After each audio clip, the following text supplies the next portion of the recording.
A wonderful good afternoon to everybody. Thank you very much for joining this Oxfirst webinar today, which presents the Patent and Mediation Arbitration Center of the Unified Patent Court. And we have with us today the Director of the Patent Mediation and Arbitration Center, the PMAC, Mr. Ales Zalar. Mr. Ales Zalar has an incredibly impressive background, and when I read his resume, I personally thought he's an excellent choice for the PMAC. And this is a wonderful news that we have someone with such leadership and knowledge of politics also in a job on patents. So Mr. Ales Zalar was a Minister of Justice of his home country, Slovenia, and he was also the acting minister for Home Affairs in Slovenia. And in addition to that, he had lots of additional assignments. I think the one which did really stick out was his work and engagement for Ukraine and for the judiciary of Ukraine, where he advised as an independent consultant on how to rebuild the judiciary in this country. Other than that, he has been the president of pretty much any prestigious institution you can think of in the field. He has been the president of the European Center for Dispute Resolutions. He has been a mediator and arbitrator himself. He was the president of the District Court of Ljubljana and also the president of all the Slovenian judges altogether. He is also in the Center for Mediation Stakeholders of the EU IPO, in the International Institute for Justice Excellence, and also in the Council of the European Law Institute. He has massive experience in policy formulation and the interplay of law and public policy. And he's also received tons of recognitions. I think the most impressive one is the recognition from the Council of Europe, where he got the Crystal Scale of Justice, and also from our friends across the Atlantic, from the Americans. The US State Department recognized him as an international visitor and gave him a gold star for that. So the PMAC is a newly found institution. We were all quite surprised to see it happen, because the way I recalled it, it was that the latest discussion was that we would have some institution built up in the EU Intellectual Property Office that would somehow deal with this. But we don't know yet what the future is going to hold for this institution. So meanwhile, the Unified Patent Court has set up an institution that looks at arbitration and mediation as an alternative dispute resolution mechanism.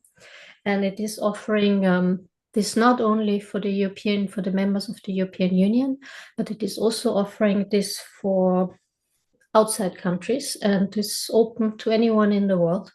So I recall that Lord Justice Arnold has always been very favorable of a solution for global arbitration and mediation. It seems we're getting a step closer to Richard Arnold's vision in that respect. My background, those who don't know me, my name is Roja Gafele. I am the founder of Oxfirst. Oxfirst has been running for 12 years. We are a spin-out from the University of Oxford, where I held for years a position as a lecturer in international political economy.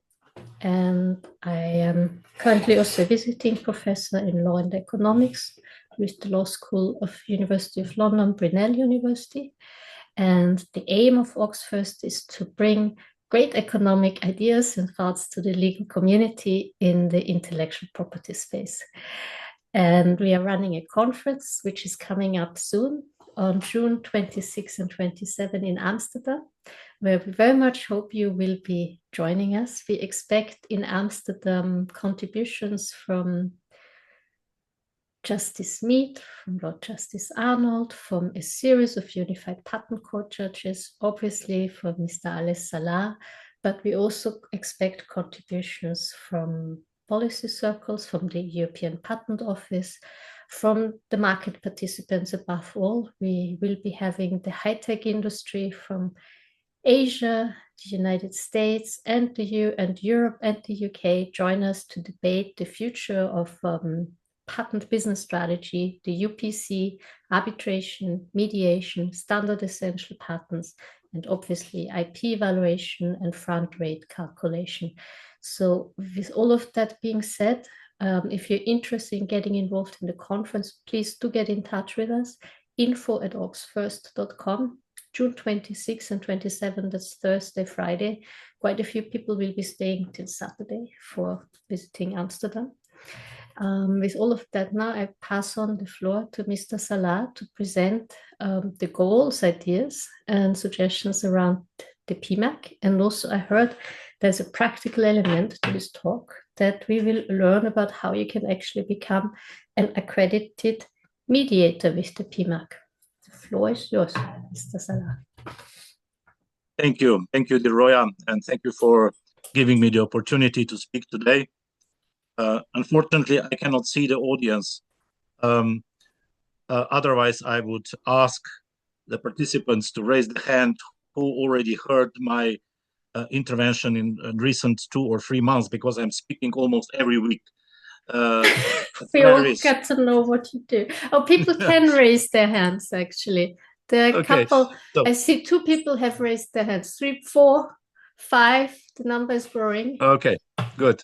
So, let me begin by saying PMAC, Patent Mediation and Arbitration Center, is a startup. I was appointed in September last year, and my task is to prepare everything for operation of the PMAC. PMAC is part of the UPC system, but it's more than that. On one side, PMAC, of course, will support the UPC, the Unified Patent Court, by offering additional dispute resolution processes apart from litigation. But on the other side, PMAC is also a classic freestanding alternative dispute resolution provider.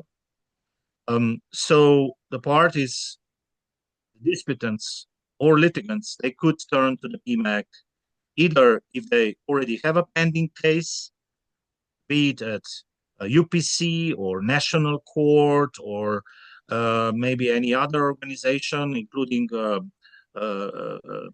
intellectual property office or EPO, or on the other side, the parties can, of course, always turn to the PMAC directly without having any pending litigation or other proceedings at respective authority. For example, when they negotiate certain issue and they couldn't reach a common ground, a compromise, and they think that maybe the other processes could help with the intervention of the third neutral who might assist them in reaching the settlement, or who might actually decide as an arbitrator, for example, or arbitral tribunal. So PMAC is both. I said that we are a startup. So we are now in the process of developing the regulatory framework, in particular the procedural rules and standards and criteria for selection of neutrals, the fee schedule, for example. So it's quite a big volume of work, which is done together with expert committee. This is a special body composed of 11 members coming from 10 different European Union member states. They have also different professional background. Some, they are more experts in mediation, others in arbitration, the third ones in patent litigation. But it's a good combination of expertise. We work in 5 working groups so that we divide these tasks among ourselves, depending on expertise of particular individual. Maybe you already noticed that quite recently, we launched two wide public consultation processes. One about the rules of mediation rules, and other about arbitration rules at PMAC. This was done deliberately from various reasons. First, we want to be transparent in our operations from the very scratch, from the beginning. And that's why we want to receive input from anybody, from all stakeholders who might wish to contribute to the quality of the overall regulatory framework at the PMAC. Please note that if you want to contribute to this process, click on the website of the UPC. There is a special web page on the PMAC because PMAC website is still under construction. And there you will find all documents, not just these draft procedural rules, but also the benchmarking documents.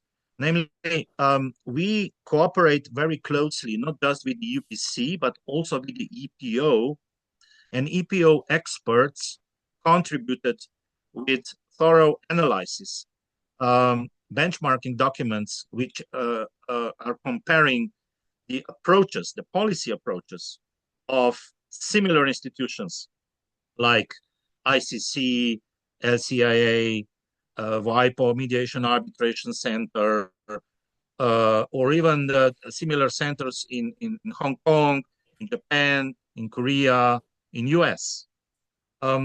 This was very important start for us that that we know, what is already available for the users of the PMAC services at other institutions, and what can we do more for our future users. So that was the starting point. And based on this, we prepared this draft main procedural documents. But they are not the only one. I must warn you, the PMAC will develop further procedural rules for expert determination process, for early neutral evaluation process, for hybrid processes where you combine different processes. So we will actually offer a menu of dispute resolution processes to future clients, or let's say litigants or disputants, depending, of course, on the circumstances of the case, depending on the interest of the parties. That's what is our ambition, and that's what we are working hard on right now. Of course, the first question comes then, when the PMAC shall open the door. I mean, when we will receive the first case. Here you must understand, it's not just about PMAC as such, an expert committee. There's another body involved in this process that is called Administrative Committee. It is composed of the representatives of the governments of the 18 European Union member states, and they have the final say. So they must adopt whatever we submit in terms of processes and regulations. I think that it's realistic to say that PMAC will start operating in early 2026.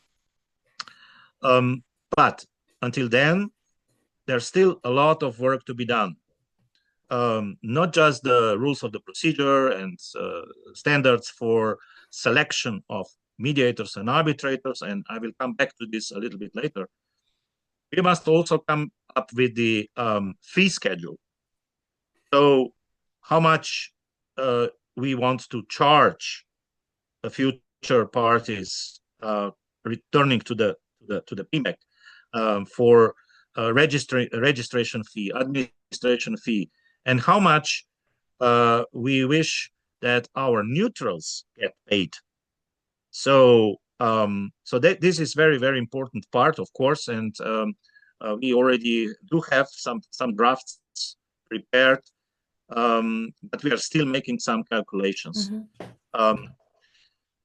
If I may say something, I think, can I make a short intervention? I think the question of how to price it is very important. I have been involved in several studies where we were helping patent offices figure out how to price patent registrations. And there were different incentives that patent offices had to think about in terms of that they reflected in their pricing. For example, some patent offices said we want to incentivize a lot of people to file early on and to get a lot of patents. But then when the patent gets older, then we want to get paid more, because if they keep it up for 10 years, it must be more valuable.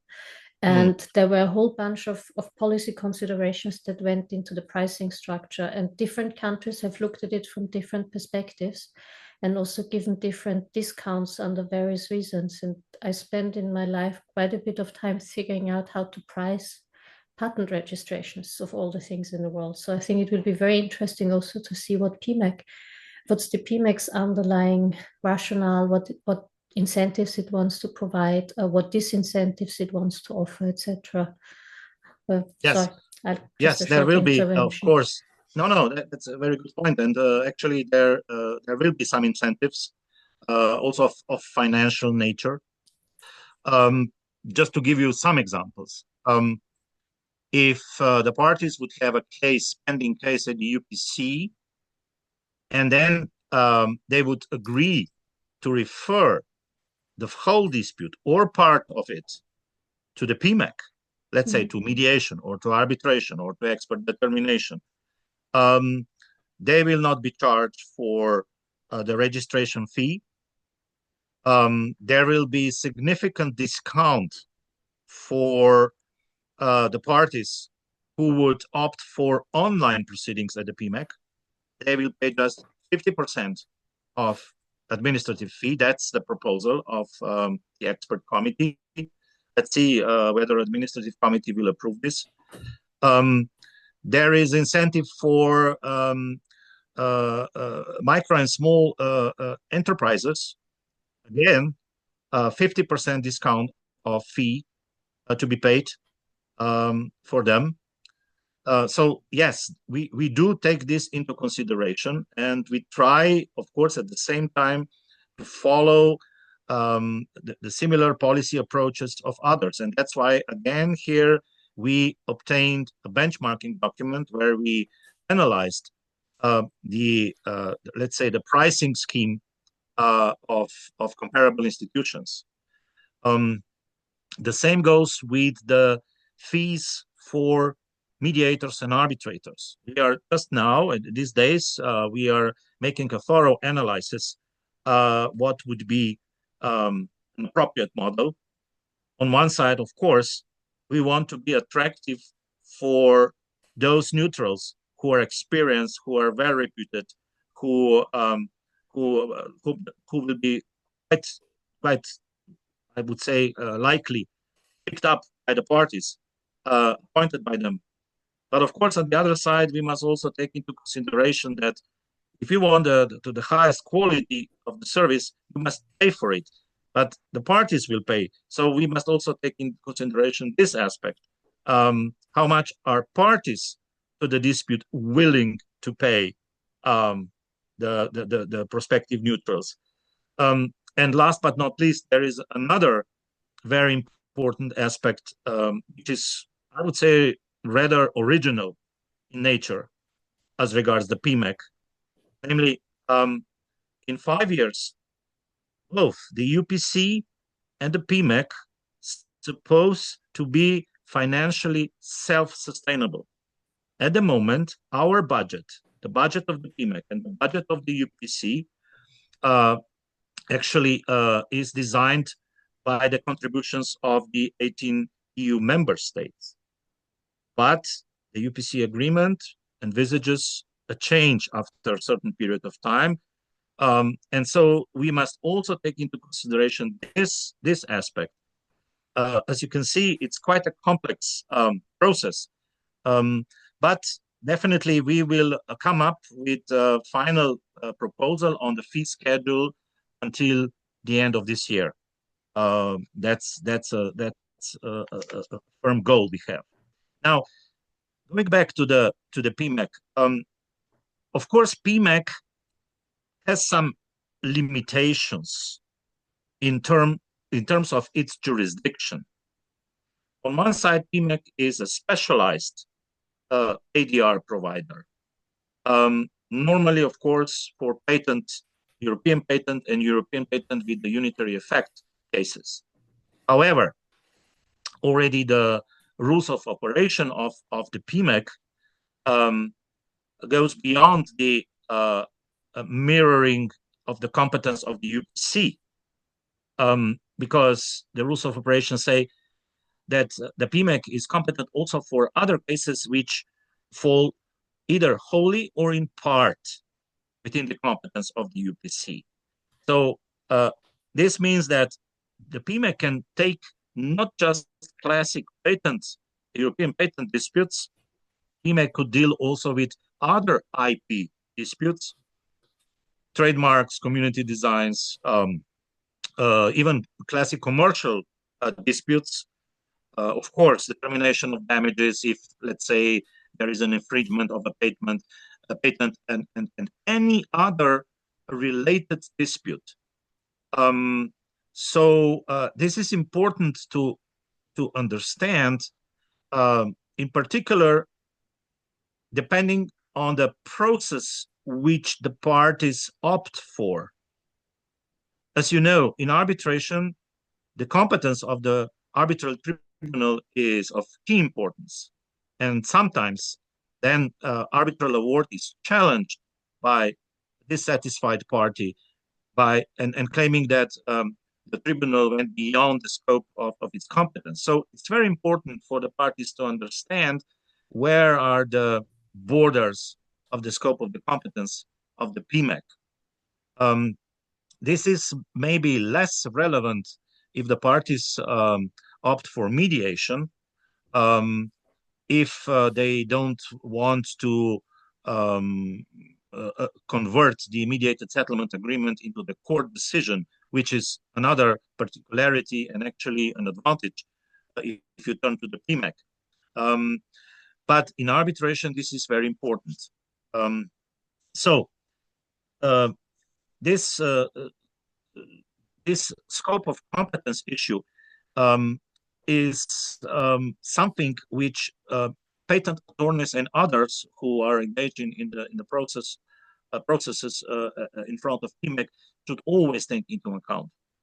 I already mentioned a PMAC will receive cases either from the courts, so the UPC, the national courts, either from the national patent offices or other authorities, competent authorities, or simply based on the dispute resolution clauses. Let's say, for example, the licensing agreement would have a dispute resolution clause, which would say that any future dispute arising out of or in connection with this agreement may be or shall be referred to the PMAC according to the PMAC rules of mediation or arbitration or any other procedural rules. So actually, we will have 3 referral tracks for the cases.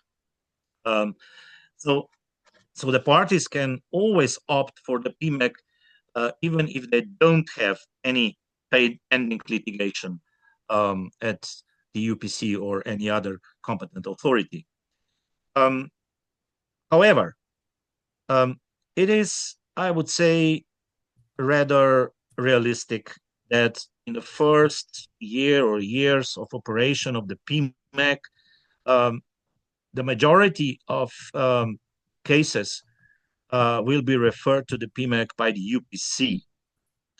And that's at the same time also the competitive advantage of the PMAC. So the rules of the procedure of the UPC already provides for the possibility that a case is referred to the PMAC at any stage of the proceeding. So no matter whether this is the first instance or the second instance proceedings, the parties can always refer the case to the PMAC. And it is not just an opportunity for litigants, it is also a duty of judges of the UPC to discuss with the litigants this possibility. So this duty is enshrined in the UPC agreement and in the rules of the procedure of the UPC. And that's why in the rules of the procedure of the UPC, among the specific general and specific case management powers, it is prescribed that the judge shall in particular explore with the parties the possibility for a settlement, including through mediation and or arbitration. So that is why we plan to introduce a system in which the UPC will invite parties to engage in any appropriate dispute resolution proceedings at a very, very early stage of litigations. So immediately after the case will be filed at the UPC, and then the claim will be delivered to the opposite party to provide the defense. So at that point, the UPC itself will already inform the parties that they have another possibility, and they will direct them then to the PMAC website and PMAC regulatory framework and model agreements, how to submit the dispute, and so on and so on. So that will be the first step in this process. So as you can see, the ADR is deeply embedded into the UPC system. So the ADR processes, which will be offered by the PMAC, we could say that there will be 4 different types. There will be facilitative process, like facilitative mediation, which could turn also in conciliation, in terms that a mediator can, if the parties request so, propose a certain solution. So then this is the facilitative processes. Then there will be advisory processes. I mentioned early neutral evaluation. It's not very well used in the continental Europe, but it's very well known and used in the United States, for example. And this process is in particular suitable for parties which either are considering to file a lawsuit to the court, or they already have pending litigation, and they wish to engage an expert. Normally, these are former judges or other experts in the field who would provide them with an opinion to what extent they can prevail in the litigation. So whether, let's say, they have 60 or less % of chances to win the case. So I think this will be a very interesting process because of this close connection between the UPC and the PMAC. And besides that, of course, expert determination, and already mentioned arbitration as an advisory process. And here I would like to take your attention. In particular, PMAC will offer 2 kinds of arbitration: a binding arbitration and non-binding arbitration. The purpose of non-binding arbitration is to recommend, the final award will be have a status of a recommendation to the parties, and actually its purpose is to encourage then settlement discussions among the parties. That's quite a new approach, not very often seen in Europe. Again, you can see this in United States. But I think this might be in particular relevant, for example, for disputes concerning SEPs and friend determination. I know that, for example, associations which are supporting the interest of the companies which need to conclude the licensing agreements, so the so-called implementers, that they prefer more non-binding processes, including arbitration, over the binding processes. And so we, at the PMAC, we were considering this, and we said, look, we should offer everything. We should offer classic binding arbitration, but on the other side, also non-binding arbitration. And then besides that, of course, we will offer also so-called mixed mode processes, like MedArb or ArbMed. For example, there is possibility that the parties who would try to settle the case about the royalty rate, that they would opt for so-called baseball arbitration. What I want to say here is we will assist the parties to design the process of dispute resolution which would fit the best to their interests. And this is the great flexibility which we want to offer. And this is an added value to the overall system of patent dispute resolution. So besides this wide menu of services, we also have absolutely no limitation in geographical scope, which means that the parties at the PMAC will be not just from the Europe, they will be from US, they will be from China, India, Japan, Korea. And that's why we need to take into account also how to draw a list of experts, of neutrals at the PMAC, of mediators, of arbitrators, of expert determinators, what kind of expertise they need to possess, what kind of other qualification criteria they need to fill.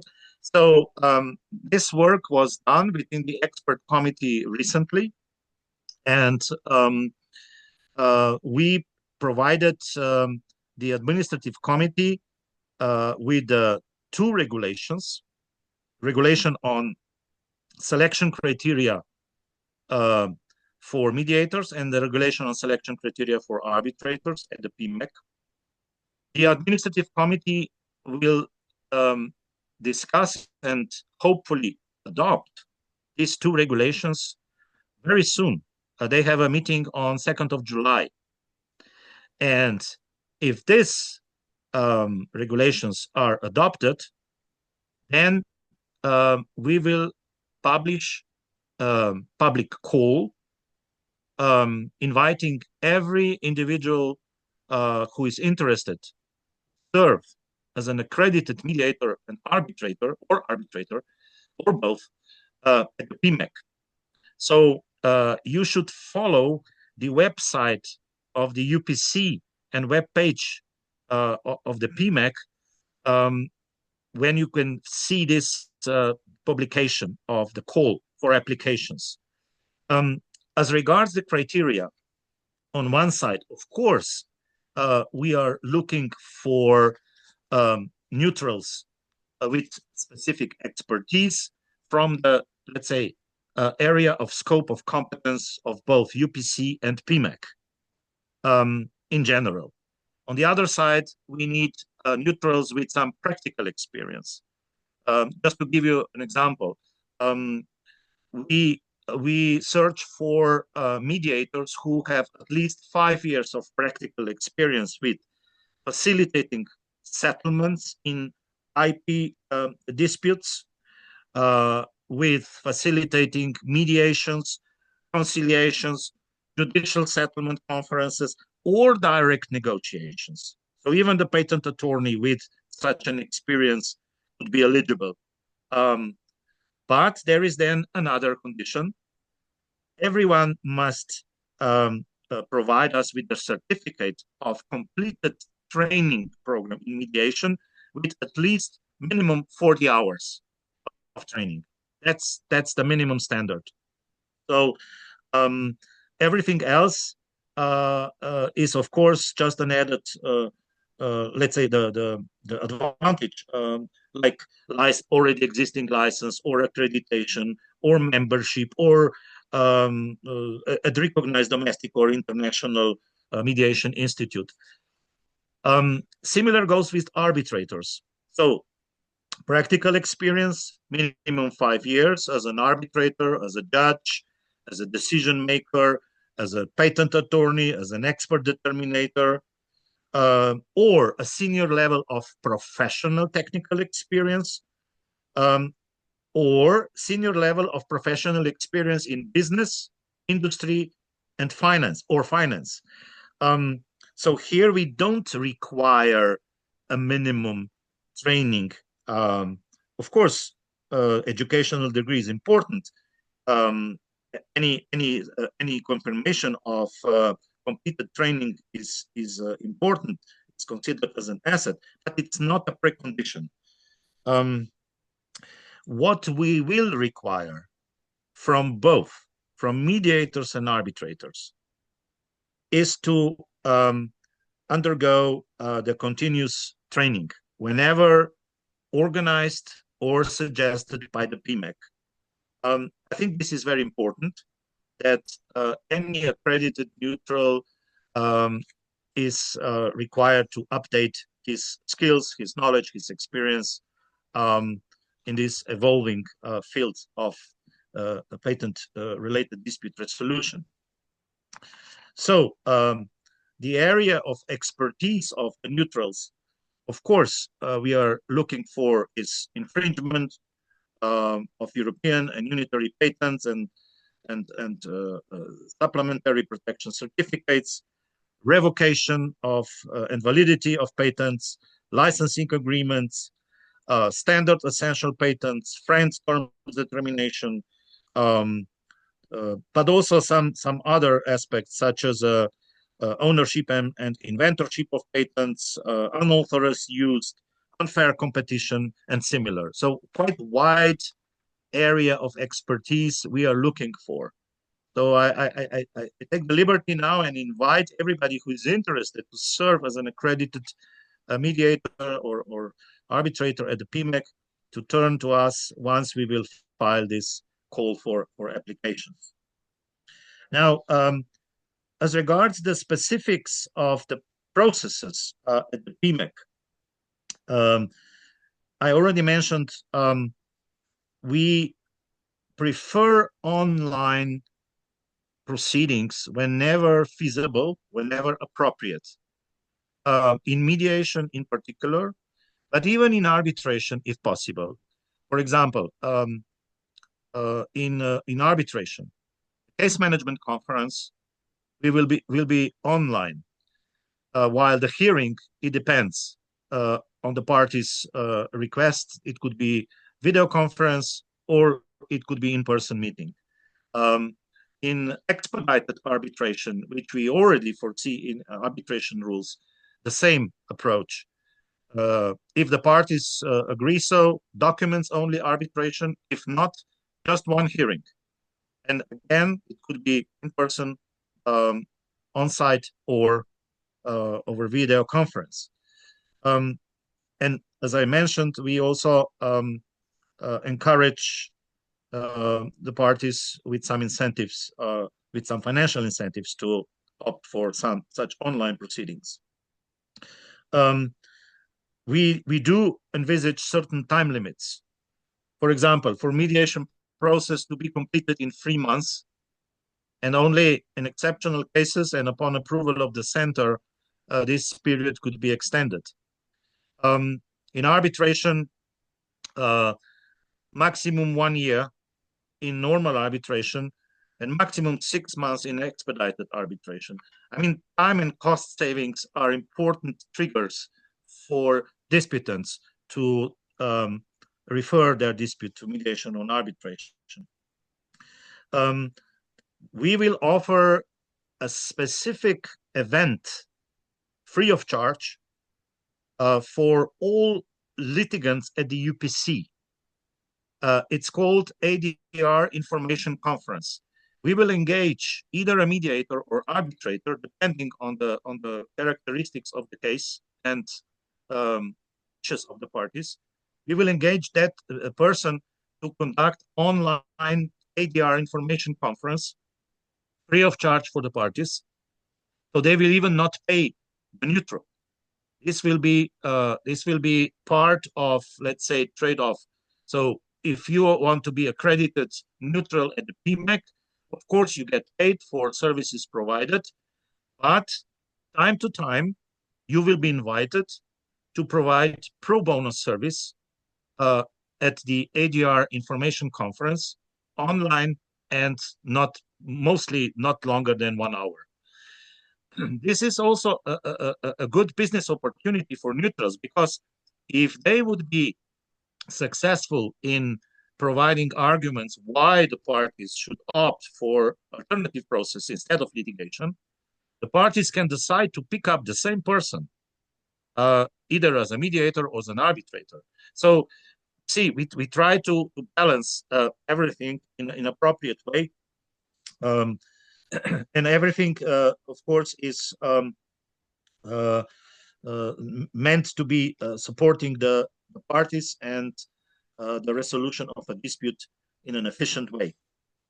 Our procedural rules, of course, offers various combinations. For example, you can decide to have mediation which runs in parallel with the pending litigation. Or you can decide to ask the court to order a stay of the proceedings, and then you refer the disputes to the mediation. So again, it's up to the parties. This is something which is already envisaged in the rules of the procedure of the UPC.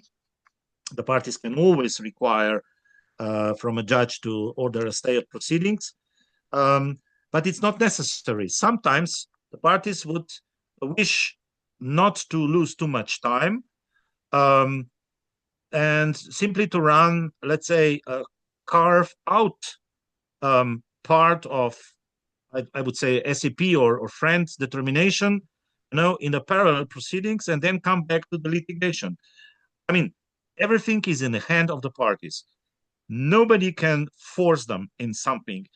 All the processes at the PMAC are strictly voluntary, must be based on the consent of the parties of a dispute.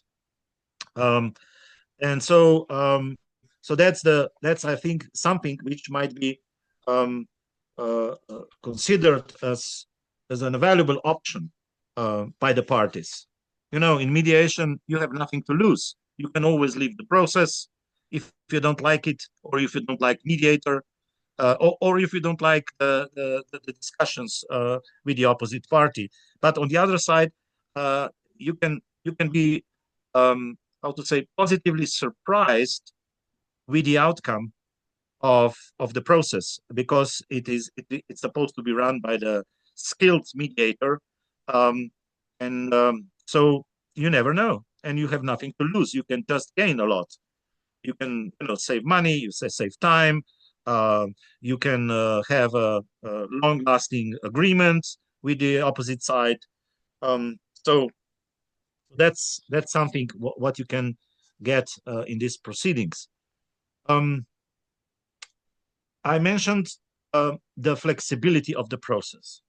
Of course, the parties are the masters of the proceedings. They will design the process as they see fit, either in mediation at the initial conference with the mediator, or in the arbitration at the case management conference with arbitrators. So the great flexibility of the process is one of the key features at the PMAC. Then I mentioned the electronic communication, the online meetings. By the way, the parties in arbitration can always select a seat of arbitration anywhere in the world. So if you turn to the PMAC and you want to have a seat of arbitration in Hong Kong, you can get it, no problem. You just must be aware about the consequences of this. That what kind of applicable law then regulates the so-called supervisory powers of the courts, like challenging the arbitral award, for example, or assistance powers of the court with respect to appointment of arbitrators and things like that. So, but the seat of the arbitration is not the seat of the PMAC. I think that sometimes there is some confusion because PMAC has two seats in Lisbon and in Ljubljana, but in fact, this is not the seat of arbitration. This is just the seat of institution. Of course, the parties can always opt for the seat of the process, I mean, the place of the proceedings or the hearings in Lisbon and Ljubljana. Both places will have available offices, conference rooms with all necessary technical support. This is not a problem. But if the parties wish to, for example, have a hearing in person, on site, but not in Ljubljana and Lisbon, but in Munich, in Germany, no problem. PMAC will organize this. So there is no, let's say, default seat of arbitration rule. But on the other side, in the public consultation process, we offered some alternatives to be discussed as regards the seat. For example, when the parties do not select the seat or they are not able to agree on the seat of arbitration, what then? And then we offered three options, and we want to see the feedback. And you are also invited to provide the feedback about everything, what you consider relevant. So we offered three options. Either the tribunal decides about the seat, taking all the circumstances of the case, or the seat, the tribunal decides the seat will be in one of the UPC agreement member states or EPC, so the convention, European Patent Convention member states signatory, or last but not least, the seat could be in the third option in Ljubljana or Lisbon, or at the seat of the first instance court of the UPC. I mean, we deliberately offer these options to be discussed. What are the pros and what are the cons of each? Although my personal opinion is normally the parties want to select the seat of arbitration, which then, of course, defines the jurisdiction of the court from the country which is arbitration friendly. And mostly arbitration friendly jurisdictions are UK, France, Switzerland, maybe even Germany, I don't know. Portugal and Slovenia are not so much preferred jurisdictions. But nevertheless, if the parties wish so, why not? It's always up to them. The language of the proceedings is in hand of the parties. It's up to them to decide about the language. Only if they cannot agree, then the center will decide about the language of the proceedings. And then we have, of course, some specific provisions which are related to the already mentioned standard essential patents and friend determination, where again, we have several options here available to the parties. We cannot force the parties to either of them, as I say. It's always up to the agreement of the parties. We can also not derogate the applicable rules, for example, as regards the injunctions. We cannot derogate the jurisdiction of the UPC with respect to injunctions. But on the other side, we try to stimulate parties to agree not to pursue or not to continue or not to file request for injunction while the case is pending at the PMAC. We do envisage some particular protections, confidentiality protections on one side, but also the provisions which take into account the specifics of licensing. So we envisage the confidentiality advisors. We envisage the attorney's eye rule only, the possibility to issue confidentiality order, to conclude non-disclosure agreements, and things like that. So there are a lot of things in the draft procedural rules. I think there's also a lot of time until early August for stakeholders to provide their feedback to this draft, to provide their suggestions, how to increase the quality of this draft, and then hopefully we can come up with a final adoption at the end of this year. So that's from my side as a general overview. Of course, I understand that the devil lies in the details, like always. Let's now open the discussion, and I would gladly try to answer any question I receive. Thank you very much for your excellent overview, Alex. I have learned a lot. Are there questions? Please raise your hands. Please type in the chat room. We can also give you the floor. You don't need to write up your questions. What would you like to hear or know?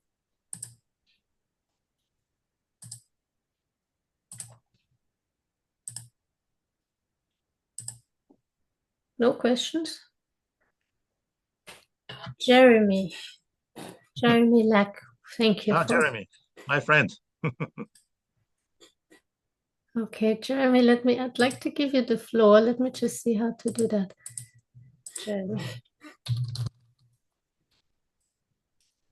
Okay, Jeremy, I'm letting you talk. Maybe you could start by introducing yourself. Yes, sure. Okay, wonderful. We hear Thank you. I'm calling from Geneva, Switzerland. I'm a lawyer, mediator, and part-time arbitrator with many IP cases. And I've had the pleasure of knowing both of you for a while. And thank you for organizing this very interesting event. Alice, first of all, thank you so much, because this is such a breath of fresh air.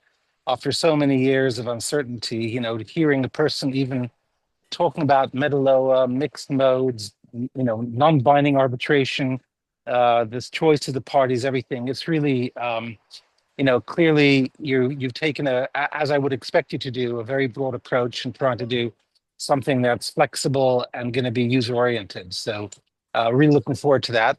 You mentioned a survey and a draft questionnaire or some draft rules, which I would love to see and be able to find out where I can find them. So if you could just maybe provide the link. But let me maybe provide you with two questions that I just was interested in. The first one is, I understand you want to give choice to everybody, but we also know that if you leave it to parties, they might not opt out of proceedings, but they will not opt into proceedings necessarily. Are you considering some sort of incentive or pressure to encourage people to at least have a first mediation session? Because people tend to confuse voluntariness with going into mediation as opposed to staying in mediation.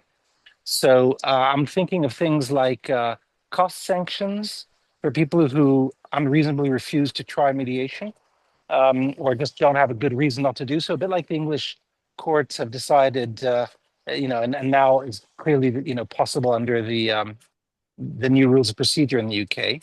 And also maybe, you know, staying arbitration proceedings or any other proceedings pending the ability for the parties to try some sort of a process, whether it's mediation, conciliation, or other beforehand. So the first one is, do you have kind of, let's call them more, I'm not going to call it about carrots and sticks, but incentivizers to try this first?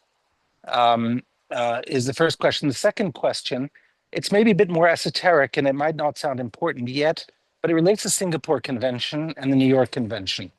How do you see that coming in down the road? I understand Europe won't be able to sign onto the Singapore Convention for many years, but because it does not require reciprocity, there should be an interest that the decisions of PMAC at least be recognized as mediated outcomes, so the other countries that do recognize it it can be more easily enforced. So I don't know if you've thought about that. Yeah. And if I may, as a third and final question, excuse me, when I looked at the creation of UPC and the European legislation, I thought I saw a very clear carve out on IP for the jurisdiction, for subject matter jurisdiction, saying that anything that affects validity would have exclusive subject matter jurisdiction provided to the UPC or other national courts. When you said before that there could be an overlap, does that mean that cases regarding validity, for example, may be heard in arbitration, but subject to it being interperson and not, a kind of a publicly binding evaluation of the patent? Or is Jeremy, that still prescribed? we should be running a webinar separately with you. My God. No, these are three questions that I know Alice I must has say, gotten, has understood. So I had warned Alex that he's speaking to an expert audience. Well, let me try to answer. this is Jeremy, easy stuff for Alice, but I haven't been able to answer this. So I'd love to get. And if you can't answer, you no need to answer, Alice. No. Of course, I will try to answer. First, Jeremy, it's good to see you and hear you after a while. You raised three very, very relevant points. I will start with the last one. Indeed, in both procedural rules and the PMAC, mediation rules and arbitration rules, there's a clear provision which says that, for example, arbitrator can decide on validity, but such an arbitral award would have only inter partes effect. Okay. And this is actually only with the further condition, only if it is consent award. Okay. If it is consent award. If it is not consent award, it is an open issue. We have a very thorough discussion within the expert committee whether the arbitral tribunal could actually rule on validity of the patent with the inter partes effect, and there was not unanimous position on this. Yeah, so I would say to be on a safe side, for sure, if it's a consent award, this is not a problem because it's already envisaged also in the rules of the procedure of the UPC. As regards the enforcement of mediated settlements and Singapore Convention, as you know, this is a big problem for Europe in general because it's simply staying behind. I mean, US, China, and many other big players signed the convention. European Union and European Union member states did not, and I don't know what they are waiting for. If Europe wants to be at the same level of competitiveness or approximately the same level, that's the minimum that we need now. So how to overcome this problem? At the PMAC, we have here two important enforcement tools at hand. The first one is that any mediated settlement or even any consent arbitral award could be submitted to the UPC. So any which was reached during at the PMAC could be submitted to the UPC to be converted into the court decision. So the UPC approves the mediated settlement reached at the PMAC as a court decision. And then such a decision, of course, is enforceable as any other decision of the UPC. Well, this is important for those who are targeting the European Union countries. But what about beyond that? Because how actually to enforce UPC court decision in China, for example, if there is no bilateral or any multilateral agreement, probably very difficult, if not impossible. So another option which we offer at the PMAC for such situations and others is that you can always convert a mediated settlement or even out of court or out of PMAC settlement, you can come to PMAC and we will convert it into the consent arbitral award, and then you can enforce it as any other award according to the New York Convention.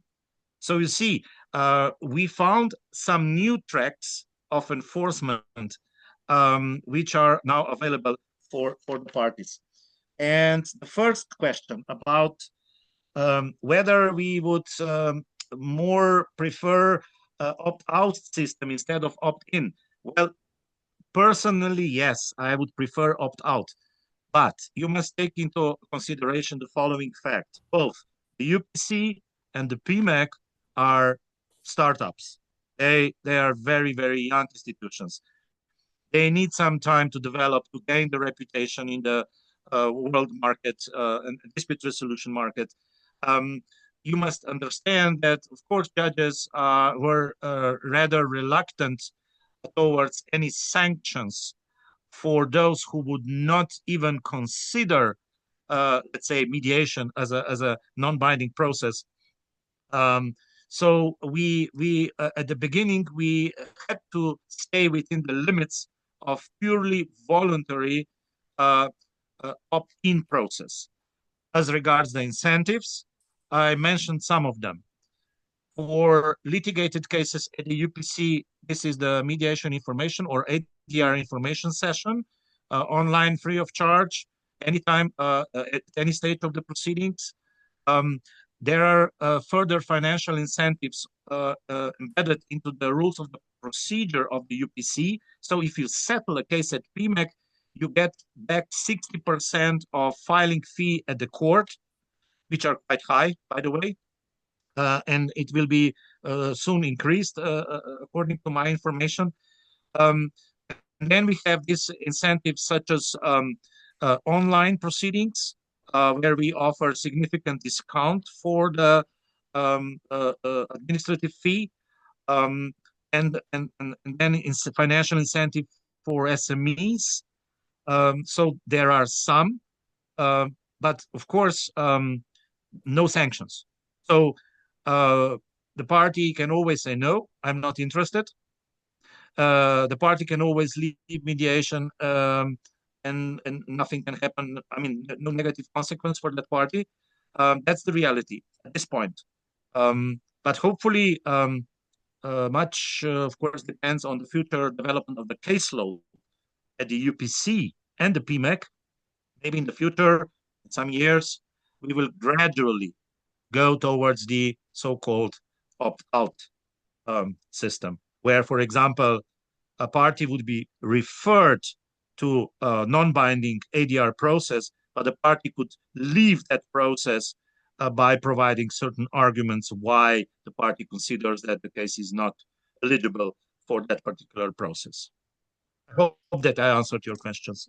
I think we are out of time. We have still faithful followers who are with us, but we are over time slowly. So I think we should slowly close it. If I may say something, what my observation is here, that if the PMAC wants to stand out from all the other offerings that are out there, it needs to do something what the others are not doing. You need to be unique. You need to have a unique proposition which you can't find. Right now, I could be going to you, I could be going to someone else, but what makes it stick out? What's really the big differentiator? Sorry. And then the other question that I wondered still, I think, which could be still some opportunity for creativity and thinking, is, can we bring in more economics in this whole thing? I recall many years ago, we had a presentation with Judge Matthias Ziegern, really many, many years ago, where he said the way the court fees, the way the court gets paid is always based, may not be totally up to the point. I shouldn't have mentioned his name because I'm probably misquoting him now. Apologies in advance. Here's what my takeaway was from that. basically it was about the issue that in the outset there should be a way to value what the damages are so that the court gets paid adequately, and not that the parties are saying, well, really, the dispute is, the value of the dispute is not so much, so they don't pay so much money. But again, he said it in a probably different way. I misquoted him, but that was my personal takeaway. And I think there was also some essay from at the time Judge Professor Meyer-Beck, who said, I think it was him, Professor Nielsen, who said, well, are the German courts even getting enough paid for the job they do if the dilemma is if both parties say, well, the value of the case is 200,000 euro, and in reality it's 2 million euro, then the court fees are based on 200,000 euro. That is maybe one dilemma. And then the other thing that I keep thinking is, what can you do in terms of economic incentives to motivate people to come to your center? There's probably things that can be done without sanctioning or negatively or saying if you don't do it, then it's bad, but sort of like just giving people really a motivation to do it. And maybe that's the way to stand out from other institutions that are trying to approach a similar question. But I have talked way too much. Please come to our conference. I hope you see my screen. 11th IP and Competition Forum, the place to be. June 26, 27 in Amsterdam. A lot of people. We expect people from all over the world to join us. We really have run over time. A very, very big thanks to Mr. Ales Zalar for his wonderful presentation, and also for the very stimulating talk we had yesterday about the PMAC. Get involved, join us. If you want to give a talk or present, please reach out. Thanks so much for spending an hour with us this afternoon. Have a lovely day, and hear you soon. Bye-bye. Bye-bye. Thank you very much. Thank you.